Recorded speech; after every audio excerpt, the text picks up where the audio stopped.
नमस्कार दोस्तों, स्वागत है आपका आपके अपने YouTube चैनल मनप्स स्टोरीज पर। आज की कहानी है कर्मों का फल। चलिए कहानी शुरू करते हैं। नागेश ऑफिस से आकर अपनी गाड़ी का हॉर्न बार बार बजाई जा रहा था, फिर भी बाहर कोई नहीं आया तो उसका माथा ठनका। अच्छे विचार आने के बजाय मन में कुछ उलझन सी हुई। गाड़ी से उतरकर जल्दी से अंदर गया तो वहां का दृश्य देखकर तो हैरान ही रह गया। दोनों बच्चे अपने दादा की गोद में बैठे मजे से खेल रहे थे, जबकि हर रोज तो उस समय उसका इंतजार में बाहर गेट पर ही खड़े मिलते थे ताकि गाड़ी में बैठकर पार्क का चक्कर लगाया जाए। बाबूजी व छोटे भाई सिवेश को गांव से आया देखकर वह अनमना सा हो गया। उसने सिवेश की ओर देखकर आंखों ही आंखों में इशारे से पूछा, यहाँ क्यों लाए हो इन्हें? भैया, बाबूजी पिछले महीने से बीमार हैं, दिनों दिन सेहत बिगड़ रही थी। वैद्य की दवाई ने भी असर करना बंद कर दिया है। वहां कोई अच्छा डॉक्टर भी नहीं है।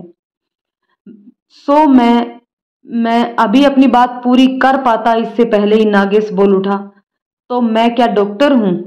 पर भैया, शहर में तो बड़े बड़े डॉक्टर होते हैं। बड़े ताऊजी भी कह रहे थे कि शहर में हर बीमारी का इलाज हो जाता है। सिवेश डर डर कर बोल रहा था। इलाज क्या मुफ्त में हो जाता है? लाखों लग जाते हैं। रुपये पैसों का इंतजाम करके लाए हो या खाली हाथ लटकाए चले आए? बड़े भैया के व्यंग बाणों से निकले तीर दूसरे कमरे में बच्चों के साथ बैठे बाबूजी के हृदय को बींध रहे थे। भैया, मेरे पास जो भी जमा पूंजी थी वह तो छोटी बहन के गोने में और बाबूजी की दवा दारू में खर्च हो गई। आपने उस वक्त यह कहा था कि मैंने अभी फ्लैट खरीदा है, बाद में दे दूंगा। डरते डरते सिवेश बोला, पर गांव के खेत और मकान भी तो तुम्हारे पास ही हैं, उसमें से कभी कुछ नहीं मांगा मैंने। तुम समझते हो मेरे पास पैसों का पेड़ है, जब जी चाहा झाड़ लिया। तुम्हें क्या पता शहरों में कितना खर्च होते हैं। कहकर भैया ने भाभी को चाय लाने के लिए आवाज दी। अपने भाई की बातें सुनकर सिवेश निरुत्तर सा खड़ा रहा, जैसे बाबूजी को यहाँ लाकर बहुत बड़ा अपराध कर दिया हो। वह कह नहीं सका कि आपकी पढ़ाई व नौकरी लगवाने के कारण ही मकान और जमीन गिरवी रखने पड़े। उसे याद है जब भैया पैसे मंगवाते थे तो पिताजी कैसे कैसे सरपंच के आगे गिड़गिड़ाते थे। नौकरी के लिए मकान गिरवी रखना पड़ा था। उस समय भैया की मधुर वाणी कितनी कर्णप्रिय लगती थी, पर आज उनका बदला हुआ रूप देखकर तो विश्वास ही नहीं होता कि यही भैया हैं। शायद भाभी ने ही सिखा पढ़ा दिया हो। नागेश भैया सरकारी सेवा में प्रतिष्ठित पद पर कार्यरत थे। सरकारी निवेश के साथ साथ नौकर चाकर भी मिले हुए थे। दोनों बच्चे अच्छे स्कूल में हैं। सब सुख साधन होते हुए भी पता नहीं क्यों बाबूजी को यहाँ आने पर भैया बेरुखी दिखा रहे हैं। तभी बाबूजी के खांसने की आवाज आई। शायद यह उसके बुलाने का इशारा हो। वह उनके कमरे में गया तो देखा भाभी बाबूजी को बड़े स्नेह से खाना खिला रही थी। भाभी के चेहरे को देखकर लग रहा था कि वे हमारे आने से खुश है। मन को संतोष हुआ कि चलो कोई तो है जो बाबूजी का ध्यान रख रहा है। रात को सोते सोते बाबूजी को खांसी का ऐसा दौरा पड़ा कि उनकी छाती में बहुत दर्द हुआ। भैया ने डॉक्टर को घर पर ही बुला लिया। डॉक्टर ने चेकअप करके कुछ दवाइयां इंजेक्शन दिए और अगले दिन के लिए अस्पताल में दाखिल कराने की राय दी। भैया ने डॉक्टर के आदेशानुसार बाबूजी को पास के ही नर्सिंग होम में दाखिल करा दिया। 3-4 दिन में बाबूजी की तबीयत संभल गई। बाबूजी घर पर आ गए। भाभी तन मन से बाबूजी का ध्यान रख रही थी। भैया को कोई सरोकार नहीं था। वे अपने कार्य में ही व्यस्त रहते। बाबूजी चाहते थे कि उनका बड़ा बेटा कुछ देर उनके साथ बैठकर सुख दुख की, गांव घर की बातें करे, पर ऐसा नहीं हो पाता। भैया सुबह से गए हुए रात के 7-8 बजे घर आते। गांव से आए हुए 1 सप्ताह से अधिक समय हो गया था। घर व खेती भी संभालनी थी, सो मैंने भैया भाभी से इजाजत मांगी। बाबूजी भी स्वस्थ होने लग गए थे। मेरे अकेले जाने की बात सुनकर भैया की त्योरियां चढ़ गई और गुस्से में बोले, अकेले गांव जाकर क्या करोगे? अब बाबूजी ठीक हैं, इन्हें भी साथ लेते जाओ। यहाँ अकेले पड़े पड़े बोर हो ही होंगे। कम से कम गांव में उनके हम उम्र के लोग जिनके सहारे उनका समय तो पास हो जाएगा। कहते कहते भैया खाने की मेज से उठकर चले गए। चुप रहने के सिवाय उसके पास कोई और चारा नहीं था। वह जानता था कि सुख सुविधा बाबूजी को यहाँ मिल रही है, वह गांव में कहाँ। सोच के लिए भी बाहर जाना पड़ता है और अब उनसे ज्यादा चला भी नहीं जाता। यहाँ बच्चों के साथ भी घुल मिल गए हैं। पर यह सब कहने की उसमें हिम्मत कहाँ जो वह बड़े भैया के सामने जुबान खोलता।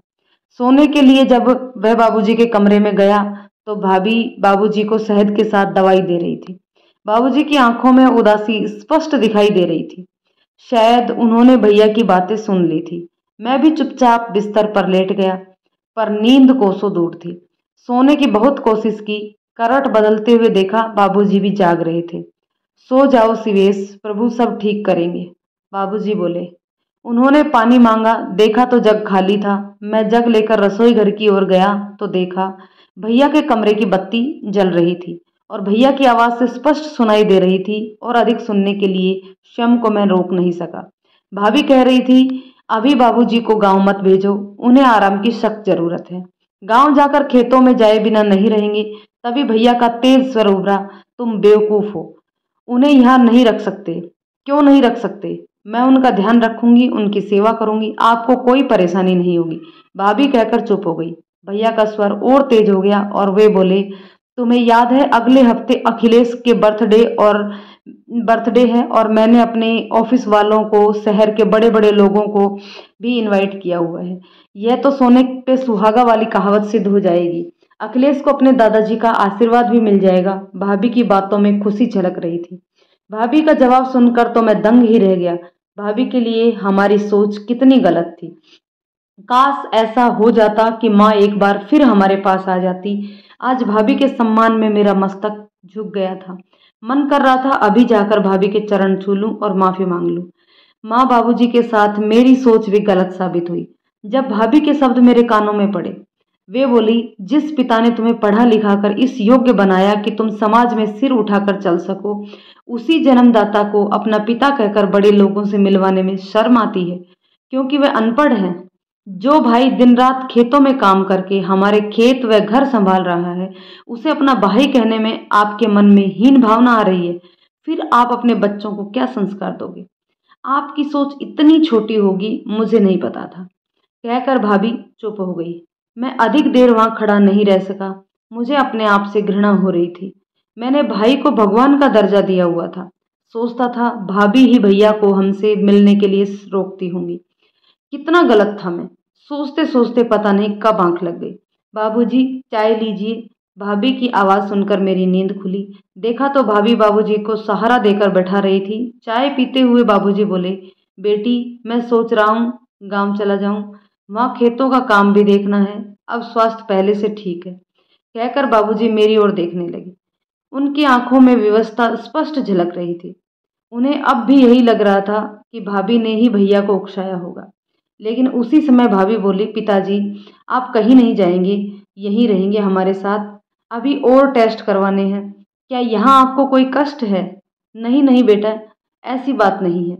बाबूजी धीरे धीरे बोले, तो ठीक है, अब मैं आपकी एक नहीं सुनूंगी। कहकर मुस्कुराते हुए भैया को नाश्ता देने चली गई, क्योंकि भैया आवाज लगा रहे थे। मेरा मन खुशी से पागल हो रहा था। काश आज माँ जिंदा होती तो अपनी बहू का यह रूप देखकर कितनी खुश होती।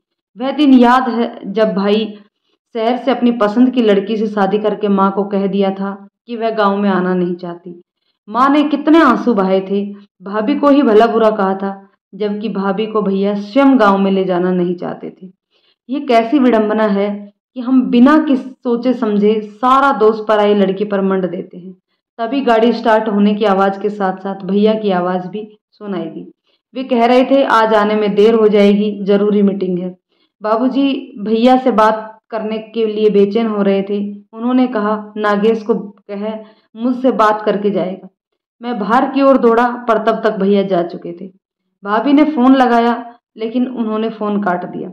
कुछ देर बाद भैया का ही फोन आया, यह कहने के लिए कि उन्हें फोन करके डिस्टर्ब ना करें, परिवार के झमेले अपने आप ही सुलझा लें। दोपहर के खाने की तैयारी करवा कर भाभी बाबूजी को डॉक्टर के पास ले जाती कि तभी बाबूजी की तबीयत बिगड़ने लगी। उनकी सांसें उखड़ रही थी, सांस लेने में कठिनाई होने लगी। जल्दी से डॉक्टर को फोन लगाया। बाबूजी रुक रुक कर बोल रहे थे, नागेश से बात कराओ। उनकी ऐसी स्थिति देखकर मैं घबरा गया। भाभी फोन पर फोन लगाई जा रही थी, पर दूसरी ओर से फोन कट रहा था। लग रहा था बाबूजी भैया से कोई जरूरी बात करना चाह रहे हैं। भाभी ने ऑफिस में फ़ोन मिलाया, लेकिन भैया ने बात करने से मना करके फ़ोन काट दिया। इधर डॉक्टर ने जांच करके भाभी को धीरे से कुछ कहा। इसका कुछ एक अंदाजा मुझे भी हो गया था। भाभी बाबूजी को अस्पताल ले जाना चाह रही थी, पर इशारे से बाबूजी ने मना कर दिया। अब उन्हें सांस लेने में अधिक कठिनाई होने लगी। पुनः नागेश का नाम लिया। भाभी ने एक बार फिर कोशिश की, आखिर में संदेश छोड़ दिया। उसी क्षण बाबूजी ने आंखें खोली और हम सब की ओर देखते हुए अखिलेश के सिर पर हाथ रखा, तो हाथ उसी स्थिति में रह गया। जब हाथ हटाने लगे तो गर्दन एक और लुढ़क गई। आत्मा पिंजरा छोड़कर जा चुकी थी। हम सबकी आंखें बिना कुछ कहे अविरल जलधारा बहाती रही। भाभी ने बाबूजी के प्राणांत का समाचार ऑफिस में दे दिया। फोन किसी कर्मचारी ने उठाया और कहा कि साहब ने डिस्टर्ब करने से मना किया है। भाभी ने आंसू पोंछे और अंतिम क्रियाक्रम की तैयारी करवाने लग गई। आसपास के लोग आने लगे, ऑफिस के लोग भी आ गए। किसी ने बताया कि मीटिंग के बाद बड़े साहब के साथ ही किसी पार्टी के लिए निकल चुके हैं। अंतिम यात्रा की सारी तैयारी हो चुकी थी। आंगन में बाबूजी का पार्थिव शरीर रखा हुआ था। लोग अंतिम दर्शन कर रहे थे। भीड़ बढ़ती जा रही थी। आखिर एक सरकारी अफसर के पिता की अंतिम यात्रा जो थी। तभी पंडित जी ने कहा, सूर्यास्त से पहले संस्कार हो जाना चाहिए। मैं भाभी की ओर देखने लगा। भाभी निर्णय लेने में एक क्षण भी नहीं लगाया और बोली, शिवेश, बाबूजी को मुखाग्नि तुम दोगे। पर भाभी, मैं बड़े तो भैया। भाभी ने मेरी ओर देखा तो मैं कुछ बोल न सका। राम नाम सत्य है कि स्वर के साथ कंधा देने के लिए लोग आगे बढ़े। देखते ही देखते बाबूजी पंच तत्वों में विलीन हो गए। सही अर्थों में मैं आज अनाथ हो गया था। माँ के बाद बाबूजी ही तो सब कुछ थे। रात को 8 बजे के बाद भैया घर आए तो सारी वस्तु स्थिति को भांपकर चुप रहे। किसी के पास कुछ भी कहने को नहीं था। हाथ मुंह धोकर तौलिए से हाथ पोंछते हुए बोले, चलो तुम लोगों ने अच्छा निर्णय लिया, अन्यथा मृत शरीर के पास सारी रात बैठना पड़ता। उनके मुख से ऐसे शब्द सुनकर मेरे साथ साथ भाभी की आंखें आंसू बहाने लगी, पर वे चुप रही। अगले दिन से नाते रिश्तेदार शोक प्रकट करने के लिए आने लगे। कुछ नजदीकी रिश्तेदार रात को रुक भी जाते, जो भैया को अच्छा नहीं लगता था। उन्होंने 13 दिन के शोक की जगह 3 दिन के बाद ही रस्म क्रिया करने को पंडित जी से कहा। इसमें भाभी ने अपनी ओर से कोई सहमति या असहमति नहीं दिखाई। जो निर्णय लेना था वह भैया को ही लेना था। चौथे दिन भाभी ने बड़ी श्रद्धा से, तन्मयता से शांति पाठ और हवन करवाया। भोजन के साथ साथ दान दक्षिणा भी दी। पगड़ी रस्म के समय सभी चुपचाप बाबूजी के चित्र पर पुष्प अर्पित कर अपनी भावभीनी श्रद्धांजलि देने लगे और पंडित जी ने मंत्रोच्चार के साथ पगड़ी बंधवाने के लिए भैया को आगे आने को कहा। भैया ने हाथ जोड़कर जैसे ही सिर झुकाया तो अचानक भाभी बोली, रुकिए पंडित जी, इस पगड़ी को बंधवाने का हक इन्हें नहीं है, इनके छोटे भाई शिवेश को है। सभी हैरान एक दूसरे की ओर देखने लगे। पंडित जी के साथ साथ नाते रिश्तेदार भी बोले, पगड़ी तो बड़े बेटे को ही बनती है, छोटे को नहीं। हाथ जोड़कर भाभी बोली, मुझे माफ करें, आप सब मेरे आदरणीय हैं। कोई भी इंसान उम्र से बड़ा नहीं होता, अपने कर्मों से बड़ा होता है, और वह है शिवेश, जिसने अंतिम सांस तक बाबूजी की सेवा की, अपना कर्तव्य निभाया। यह सुनकर सभी निरुत्तर रह गए। कहते कहते भाभी की रुलाई फूट पड़ी। बाबूजी के चित्र पर पुष्प अर्पित करते हुए भैया अश्रु बहा रहे थे। ये अश्रु आत्मग्लानि के थे या वह नहीं जान सका। दोस्तों, ये कहानी कैसी लगी कमेंट करके जरूर बताइएगा। यदि पसंद आई हो तो लाइक शेयर करें और चैनल पर नए हैं तो चैनल को सब्सक्राइब